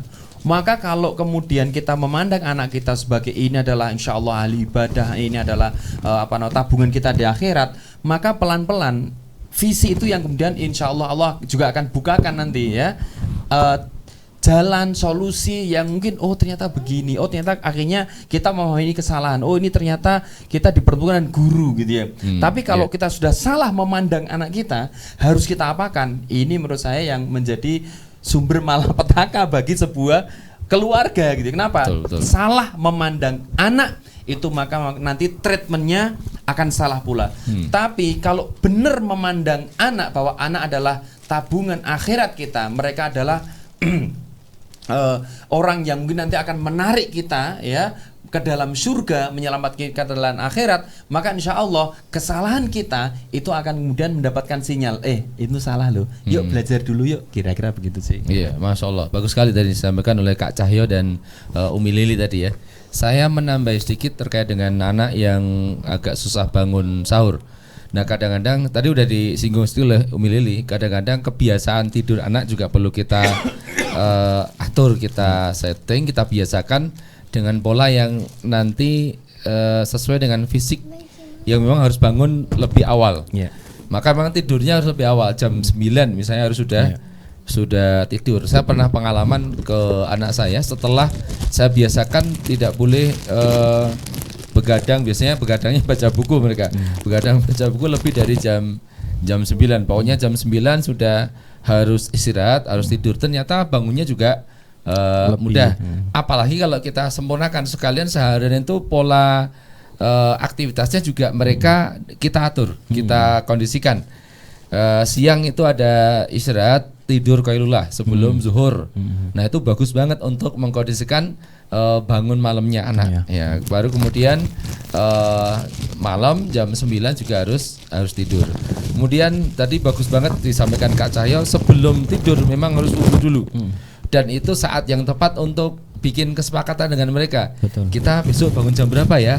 Nah ini akan bisa bikin semangat bareng buat anak-anak. Insya Allah itu akan lebih mudah. Kemudian pagi hari juga kita perlu kayaknya bikin menu sahur yang menarik buat anak-anak. Nah itu jadi penyemangat juga mereka untuk bangun. Ada ini loh sekarang menunya, mereka akan semangat untuk ayam chicken. Ada rendang loh. Besok kita sate, tapi apa? Mie rasa rendang. Mie rasa sate. Iya benar. rasa kari. Ternyata memang menu sahur itu menggugah, karena kadang itu lagi gini, lagi malas bangun, Mas, Umi masak ayam kecap gue. Hah? Gitu ya. Biasanya kalau sudah menunya kesukaan itu juga menarik. Betul. Nah, kunci memang di kesukaan tadi. Kalau kita ingat cara komunikasi di NLP itu ada namanya membuka dengan menyentuh hot buttonnya. Jadi hot button orang itu yang disukai sama dia. Karena begitu dia suka dengan itu, kemudian kita singgung itu, perhatian mereka kan luar biasa gitu loh. Kalau saya biasanya kadang saya bikin besok itu saya mau buat mainan apa dengan anak-anak. Nah ketika bangunkan itu saya cukup menyapa halus ke anak-anak dan saya ngobrol dengan anak saya. kita kan nanti siang mau bikin ini ya, ayah sudah nyiapkan alat ini.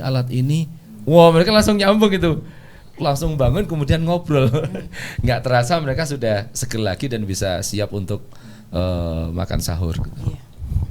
Jadi banyak cara, intinya bikin pertama kebiasaan fisik anak, kemudian yang kedua memang suasana anak itu juga menyenangkan, sekaligus jangan lupa dikaitkan dengan bagaimana kedekatan kita kepada Allah. Ya, karena kita juga harus sering introspeksi ketika anak kita susah untuk diatur. Jangan-jangan kita maksiat. Jangan-jangan kita kurang dekat sama Allah. Nah, kira-kira begitu. Nah, ini kayaknya waktunya tinggal sekitar 8 menit lah. 7 menit lagi ya. Saya pengen sampaikan juga tentang program kita Wonderful Ramadan. Karena mungkin sebagian problem yang sering kita hadapi di anak kita kayaknya akan bisa banyak disupport oleh program ini ya. Betul. Nah, sebelum kita ngobrol sedikit tentang program, kita lihat dulu filmnya ya. Ya, betul. Silakan Mas Izar, boleh diputar. Assalamualaikum warahmatullahi wabarakatuh. Ayah bunda sekalian, ada yang bertanya nih, seperti apa sih kegiatan Wonderful Ramadan yang disajikan oleh Khalifakid? Jadi ayah bunda sekalian, Wonderful Ramadan ini adalah kegiatan atau kegiatan online yang disajikan oleh Khalifakid untuk siapa? Untuk anak-anak di rumah menemani mereka di bulan Ramadan. Berupa apa? Berupa video-video Kak Cahyo berkisah tentang para nabi, para sahabat nabi, juga tentunya para ilmuwan Islam Nah, tidak hanya itu, ada besok namanya The Power of Al-Fatihah, menjelaskan ayat per ayat kepada anak-anak bagaimana kehebatan surat Al-Fatihah. Kenapa? Karena ini terkait dengan ibadah sholat. Jadi harapannya nanti ketika anak-anak mendengarkan, menikmati sajian penjelasan tentang tadabbur surat Al-Fatihah for Kids ini, maka mereka bisa, Masya Allah, mempengaruhi apa? Sholat mereka. Moga-moga lebih khusyuk, mereka lebih tahu makna dan arti dari surat Al-Fatihah. Bukan hanya itu, Wonderful Ramadan juga menyajikan kelas bahasa Arab for Kids bersama Umi Lili dan Kak Zidni. Kita akan belajar tentang posisi. Kak Zidni sekarang mau menyebutkan bahasa Arab dari buah-buahan yang ada di depan Umi. Nah dan tidak ketinggalan pula selama Ramadan insya Allah ada beberapa sesi untuk kemudian bersama-sama live nge-zoom bersama Kak Cahyo dan juga Ayah Ari untuk sharing-sharing Siapa yang nge-zoom? Anak-anak. Jadi kita akan tanya seperti apa puasanya, mereka bisa curhat, juga tentunya insya Allah juga ada kisah yang akan kita sampaikan. Nah, itulah kurang lebih gambaran program Wonderful Ramadan. Jadi yuk bergabung bersama dengan Khalifakid untuk menikmati sajian yang sangat spesial berupa program Wonderful Ramadan. Bismillah, moga-moga ini bisa membantu ayah bunda sekalian untuk apa? Untuk menanamkan spirit kesolehan, untuk menanamkan spirit ketaatan pada buah hati. Khususnya di bulan Ramadan ini, supaya Ramadan ini insya Allah lebih baik daripada Ramadan tahun yang lalu. Demikian, moga-moga bermanfaat. Assalamualaikum warahmatullahi wabarakatuh.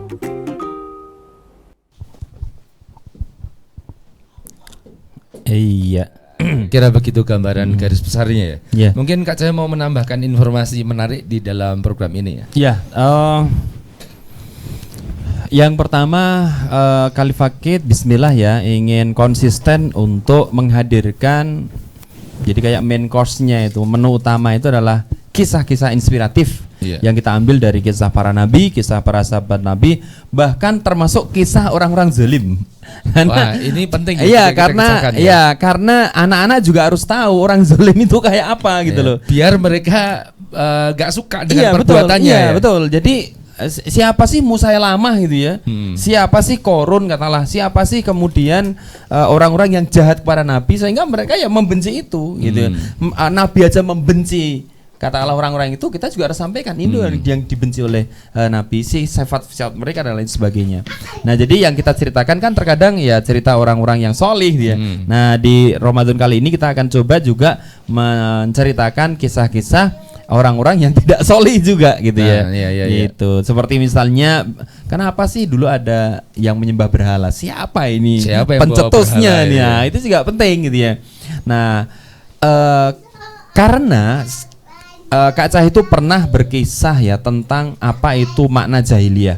Kan bingung ya gimana menjelaskan makna jahiliyah kepada anak-anak. Nah, setelah kemudian saya ramu dengan bahasa segala macam lah bahwa jahiliyah itu A, B, C segala macam, tapi kemudian tak sampaikan. Loh, ada yang bertanya, emang dulu nggak ada yang bisa nulis? Bisa bisnis, bisa apa segala bisa, tapi kemudian tak sampaikan. Nah, jahiliyah itu ada dua hal. Yang pertama adalah akhlak, yang kedua adalah agama. Bla bla bla. Tiba-tiba ada yang komen. Ya, ada yang komen begini, Kak Cahyo berarti sekarang itu kayak zaman jahiliyah ya gitu ya. Kenapa? Karena mereka melihat karena akhlaknya banyak rusak, agamanya banyak rusak. Ternyata anak-anak bisa menyimpulkan loh bahwa ternyata jahiliyah itu tidak hanya sekedar di zaman apa. Ini kan adalah hal-hal yang kemudian kita coba tanamkan kepada anak-anak supaya anak-anak ya, karena gayanya adalah bercerita, anak-anak juga seneng ya dengan gaya bercerita, maka bismillah dengan cara ini moga-moga ada tumbuh spirit di situ, ada tumbuh keteladanan di situ ya. Anak-anak juga punya idola. Kenapa? Karena anak-anak itu kan sedang mencari role model. Ya, selama ini kan ya siapa Spider-Man ya, DC Comic, Marvel segala macam. Nah, kenapa kemudian kita tidak hadirkan ya idola-idola yang hebat bagi anak-anak, idola yang nyata, yang soleh, yang bukannya hebat tapi juga taat kepada Allah. Nah, itu yang pertama. Yang kedua, kita mencoba untuk menu baru nih ya, yaitu The Power of Al-Fatihah. Saya tertarik ini karena saya pribadi itu merasakan. Kan biasanya kalau kita merasakan sesuatu yang enak kita ingin ceritakan. Nah, saya tuh merasakan pelajaran dari Ustadz siapa Mi yang tafsir Al-Ma'rifah, Ustadz Mustafa Umar ya. Ustadz Mustafa Umar itu membedah tentang surat Al-Fatihah dan saya merasakan, Masya Allah, ini kalau disampaikan ke anak-anak ini keren banget gitu loh. Bagaimana kalimat Bismillahirrahmanirrahim, kalimat bi adalah kalimat minta pertolongan. Kok bisa ya? Nah, itu kan hal yang menarik gitu ya. Kemudian Ar-Rahman Ar-Rahim. Kenapa tidak Ar-Rahim aja? Kenapa harus Ar-Rahman ya? Dan Maliki Yaumiddin, ada raja ya, ada hari pembalasan. Nah, itu dibahas bagus sekali. Namanya Dr. Mustafa Umar ya, itu dari Riau Pekanbaru. Beliau sudah menulis, kalau saya pas ketemu itu sudah, kalau nggak salah sudah menulis 20 buku kitab ya, tafsir 20 juz. Kemudian saya tanya kepada beliau, Ustadz, kalau yang 10 juz berikutnya ya insya Allah 10 tahun lagi. Masya Allah. Jadi 1 tahun itu 1 tafsir, namanya tafsir Al-Ma'rifah, itu bagus banget. Nah Nah, jadi kenapa kemudian kita bahas Al-Fatihah? Karena Al-Fatihah ini terkait dengan sholat, kewajiban yang oleh kita ya, apalagi nanti anak-anak juga ketika masa balik itu kalau sudah memahami bahwa Al-Fatihah itu doa, di dalamnya itu ada adab juga, bahkan dikatakan nanti kita akan sampaikan ke anak-anak nama-nama surat Al-Fatihah itu banyak sekali. Ya, ada ruqyah, ada ruqyah, terus pengobat itu apa? Pengobat Syifa ya, Syifa segala macam lah gitu ya. Nah, kita akan sampaikan di situ sehingga mereka ternyata Al-Fatihah itu punya kekuatan yang luar biasa gitu ya. Kemudian berikutnya juga, nah ini mulai kita coba icip-icip sedikit menu tentang bahasa surga, yaitu bahasa Arab. Nanti bersama dengan Umi Lili sama Kak Zidni ya. Jadi kemudian bagaimana? Nah, nanti kita coba tanya ke Umi Lili seperti apa nanti kisi-kisi ya, dikit-dikit lah ya tentang bahasa surga ini.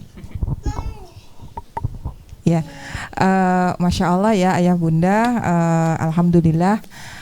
Di bulan Ramadan ini Kali Fakir kembali hadir untuk membersamai anak-anak ya, anak-anak Ayah Bunda untuk bisa mendapatkan berbagai macam kegiatan ya, ilmu ya di bulan Ramadan ini dalam versi anak-anak ya.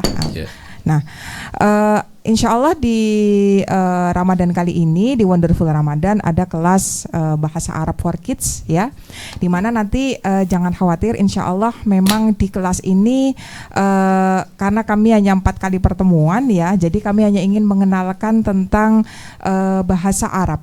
Mengapa gitu ya? Mengapa bahasa Arab ini penting kita kenalkan kepada anak-anak? Karena memang al-lughatul arabiyyah, bahasa Arab itu al-lughatul Quran, Al-Quranul Karim, itu bahasa Al-Quranul Karim, kemudian al-lughatul hadis Nabi ya, hadis Nabi, dan itu adalah al-lughah ad-dinul Islam. Jadi itu adalah bahasa agama Islam. Dan kita itu adalah agama Islam. Kitab kita Al-Quran, bahasanya bukan bahasa Indonesia, bukan bahasa Inggris, bahasa Arab. Kalau kita bagaimana mengetahui pesan-pesan Nabi, itu pun juga bahasa Arab. Maka memang penting kita kenalkan bahasanya ya. Jadi memang nanti bahasanya itu seperti apa, seperti nanti mungkin sedikit saya bocorkan sedikit bagaimana saya mengupas beberapa ayat di dalam Al-Quran, kemudian nanti saya kenalkan beberapa kosakata di sana. Nah ya, jadi insya Allah memang kami buat lebih kepada mengenal beberapa kosakata di dalam Al-Quran, sehingga nanti kalau anak-anak membaca surat itu, wah ini nih ada kata buah gitu ya, misalkan kita nanti mengenalkan beberapa buah gitu ya, kemudian mengenalkan mungkin kemarin yang sedikit sudah tentang tata surya gitu ya, ketika kita baca Quran surat Asy-Syams, anak-anak langsung tuh, oh ini loh yang namanya, yang artinya matahari. Nah sekedar itu aja sih, jadi mengenalkan bahasa Arab sehingga nanti anak-anak, memang anak-anak harus cinta bahasa Arab gitu, karena ini bahasa kita, nah, bahasa untuk mengenalkan kitab kita gitu ya. Nah itu insya Allah nanti bagaimana materinya ketemu di Wonderful Ramadan. Iya, jadi bukan 4 kali pertemuan langsung bisa bahasa Arab ya. Iya, bukan. Yang penting anak-anak itu bisa merasakan, oh ternyata penting banget belajar bahasa Arab. Betul. Kemudian mereka mulai mencintai bahasa Arab dan merasakan ternyata belajar bahasa Arab juga menyenangkan. Nah, insya Allah ini modal awal buat anak-anak agar nanti kedepannya lebih bisa semangat lagi untuk belajar bahasa Arab. Lalu apalagi Cahyo? Ya, ini sebenarnya kalau terkait dengan bahasa Arab ini sebenarnya bagaimana memunculkan motivasi anak, memunculkan cinta anak kepada bahasa Arab. Iya, betul. Gitu sih. Jadi kalau masalah kemampuan namanya juga mana tadi? Ini. 1 2 Oh, cek udah ya, oke. Nah, jadi bagaimana memunculkan motivasi kepada anak-anak kita untuk mencintai bahasa Arab ya, karena Bismillah ya, peradaban sekarang itu kan Bismillah seperti yang disampaikan Rasulullah ya, akan mengarah kepada bahwa Islam nanti akan berjaya segala macam. Maka yang mengisi itu siapa? Ya anak-anak kita. Iya, betul. Iya, kira-kira itu ya. Intinya nanti selama 30 hari ini Jali Fakit akan menemani ya buah hati ayah bunda sekalian, sekaligus ayah bunda juga bisa ikut bersama dengan anak-anak menyimak apa yang kemudian disampaikan di dalam program ini. Ya, ada live-nya juga. Ada, insya Allah. Jadi ada 4 kali live ya, 4 kali live. Nanti kita akan coba ngobrol sama anak-anak bagaimana keseruan mereka ya. Karena zaman sekarang kan orang itu pengen show, pengen aku ini loh. Nah, kita fasilitasi ya. Dan di live itu pun juga nanti kita akan sampaikan nilai-nilai kebaikan melalui kisah-kisah yang juga akan kita share kepada anak-anak. Kenapa tidak setiap hari live? Karena ini biar lebih fleksibel juga. Betul. Kalau tiap hari live nanti mungkin banyak materi yang akan bolong karena waktunya nggak sesuai atau mungkin pasti tidak bisa, sehingga kita buat yang selain 4 pertemuan itu kita dalam bentuk video sehingga bisa ditonton kapanpun, bahkan diulang nonton juga bisa. Sudah lewat Ramadan bisa nggak dilihat kembali? Bisa. Masih bisa kita simak kira-kira begitu. Dan nanti sepanjang Ramadan kita juga akan berikan activity buat anak-anak. Nah, biar ini menjadi keseruan mereka, sekaligus ada nilai-nilai yang bisa diambil oleh mereka. Ini contoh yang tahun lalu nih. Tahun lalu. Nah, ini kita ajak mereka bikin bikin perisai. Ini hadis tentang bahwa puasa itu menjadi perisai dari api neraka. Kita bikin perisainya dengan anak-anak. Ini seru sekali. Ini kalau tadi kita bicara tentang bagaimana membuat anak-anak semangat untuk puasa atau membangunkan sahur. Kita cerita misalnya, nanti siang kita mau buat ini ya, ini akan jadi sesuatu yang menarik. Atau kadang-kadang mereka ini, kemarin kita kasih activity, kasih tugas dengan ayah bundanya berbagi makanan buka. Ya. Mereka menyiapkan makanan buka, kemudian mereka berbagi kepada orang-orang yang mau berbuka puasa. Atau ini kita bikinkan juga mainan origami ke anak-anak ya. Mereka main bersama ayah bundanya. Ada yang masak juga bersama ayah bunda ya. Kemarin kita bikinkan resep, ada smoothies, ada cincau, ada lagi yang lainnya ya. Ada juga beberapa activity yang kita buat di tahun kemarin, mendekatkan anak-anak dengan Quran, ya, dikaitkan dengan nama-nama benda di sekitar mereka. Jadi mereka menulis ayat-ayat, ya, surat berapa, ayat berapa, yang di situ disebutkan benda-benda yang ada di sekitar mereka. Betul. Oh, itu seru sekali. Kemarin kita kasih hadiah yang bisa menyebutkan paling banyak. Ya, ada yang sudah bisa sampai 100 berapa ya, luar biasa.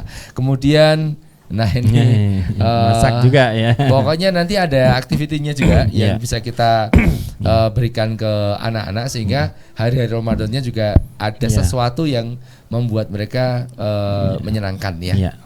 Kira-kira begitu ya. Baik, mungkin itu dulu ya. Ini sudah jam 5:30 lebih kalau di sini ya. Ya, Makassar udah masuk maghrib karena selisih waktu 1 jam ya. Oke, baik, ayah bunda sekalian, juga mungkin teman-teman yang di sini mungkin ya ada yang jomblo juga ya. Ya, moga-moga apa yang kita sampaikan itu bisa menjadi inspirasi buat kita semuanya, juga menjadi salah satu bahan persiapan ya. Untuk kita menghadapi, menyambut, menikmati hadirnya tamu istimewa. Dan kalau ada yang tanya bagaimana ya cara gabung Wonderful Ramadan, nanti bisa menghubungi Kak Gerard ya. Nomornya Kak Gerard ya.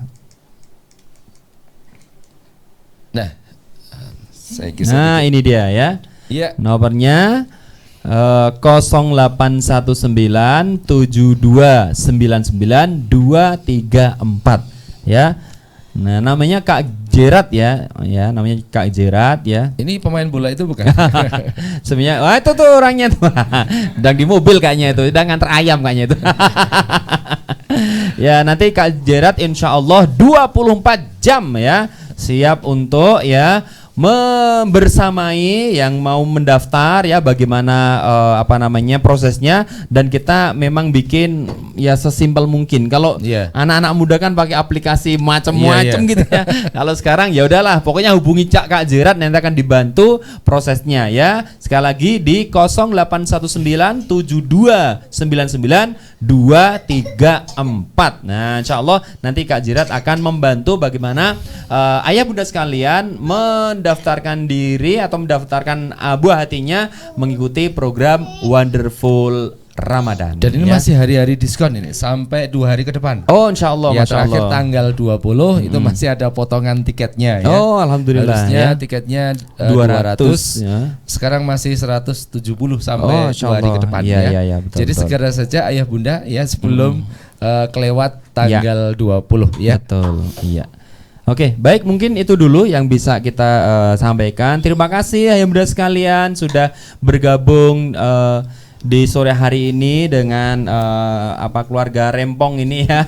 Terima kasih sekali ya. Kita sudah diingatkan dengan bahasa-bahasa yang kitrit-kitrit ya, lucu-lucu tadi, karena memang itu penting untuk kita pahami ya. Minggu depan hari Sabtu. Nah, insya Allah nanti kita akan bikin obrolan lagi. Iya. Dan kita akan langsung praktek bikin goals Ramadan buat keluarga, khususnya buat anak-anak. Baik. Secara visual kita akan kasih contoh. Siap. Ya. Oke, baik. Baik, ayah bunda sekalian, mungkin itu dulu yang bisa kita sampaikan. Intinya bahwa apa yang kita sampaikan di sini termasuk goals dari Wonderful Ramadan adalah bismillah, inilah ikhtiar kita untuk benar-benar kita tunjukkan kepada Allah, ya Allah, aku pingin menyambut Ramadan ini ya dengan lebih baik ya. Kita pengen mengisi Ramadan ini dengan lebih baik dari tahun yang lalu, dan moga-moga Ramadan ini bukan Ramadan terakhir bagi kita. Maka kalaupun ya tiba-tiba ke Ramadan ini Ramadan terakhir, itu juga qadarullah, tapi kita bismillah sudah ikhtiar yang sebaik-baiknya. Salah satunya adalah dengan menyajikan program yang istimewa wabil khusus untuk buah hati kita di bulan Ramadan ini. Moga-moga bermanfaat, dan dari kita cukup sekian. Ada kurang dan lebihnya saya mohon maaf. Umi Lili, Kak Cahyo, Ayah Ari, Musikui itu mohon undur diri ya. Sampai ketemu di hari Sabtu depan. Ya. Insya Allah lebih seru lagi. Berarti melibatkan anak-anak ya. Anak-anak nanti kita rame-rame diajak. Oke, baik. Itu dulu, dan kita tutup dengan bacaan istighfar. Astaghfirullahaladzim, astaghfirullahaladzim, astaghfirullahaladzim. Kita bersyukur kepada Allah. Alhamdulillahirrahmanirrahim. Dan kita tutup dengan doa penutup majelis. Subhanakallahumma wa bihamdika asyhadu an la ilaha illa anta astaghfiruka wa atubu ilaik. Assalamualaikum warahmatullahi wabarakatuh. Waalaikumsalam warahmatullahi wabarakatuh. Assalamualaikum warahmatullahi wabarakatuh. Ayah bunda sekalian, ada yang bertanya nih, apa sih ya, seperti apa sih kegiatan Wonderful Ramadan yang disajikan oleh Khalifakid? Jadi ayah bunda sekalian, Wonderful Ramadan ini adalah kegiatan ya atau kegiatan online ya yang disajikan oleh Khalifakid untuk siapa? Untuk anak-anak di rumah ya, menemani mereka di bulan Ramadan. Berupa apa?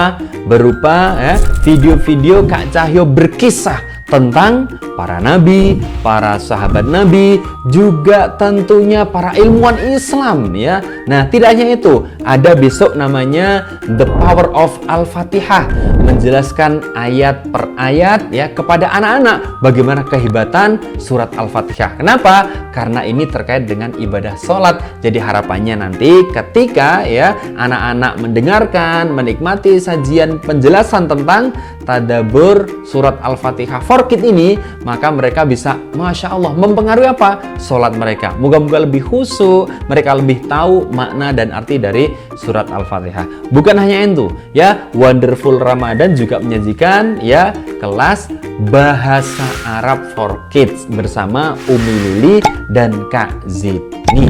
Kita akan belajar tentang posisi.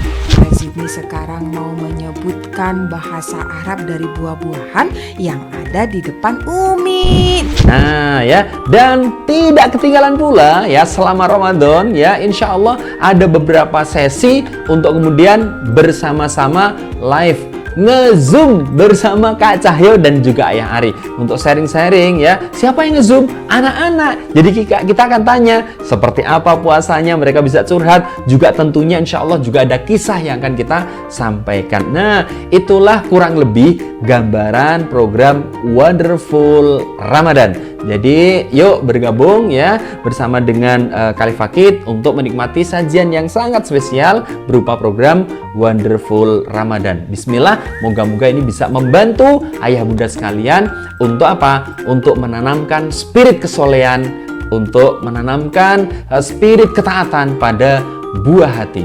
Ya, khususnya di bulan Ramadan ini, supaya Ramadan ini insya Allah lebih baik daripada Ramadan tahun yang lalu. Demikian, moga-moga bermanfaat. Assalamualaikum warahmatullahi wabarakatuh.